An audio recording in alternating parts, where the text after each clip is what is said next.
আবার যেন আধারে হাতি মারল ইসরায়েল। শত্রু চিনতে চিনতে যুদ্ধে অন্যকে মারতে মারতে হয়তো নিজেরাই ভুলে গেছে কার দিকে ছুটতে হবে গুলি। তাই তো এবার মজার ছলেই নিজেদের মধ্যে গোলাগুলিতে সাফ করে দিয়েছে ৩১ সেনা। গাজা স্থল অভিযান শুরু হয়েছিল ২০২৩ সালের অক্টোবর মাসে। এরপর থেকে এখনও পর্যন্ত ইসরায়েলি সেনাবাহিনীর ৪৪০ জন সৈন্য নিহত হয়েছেন।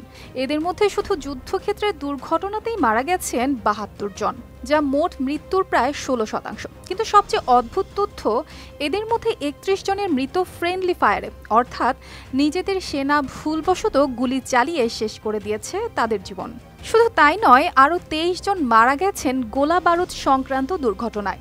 ৭ জন সাজোয়া যানের চাকায় পিষ্ট হয়ে, ৬ জন নিহত হয়েছেন অজানা দিক থেকে আসা গুলিতে। কেউ আবার উঁচু জায়গা থেকে পড়ে, কেউ বা প্রকৌশল সরঞ্জাম ব্যবহারে অসতর্কতায় প্রাণ হারিয়েছেন।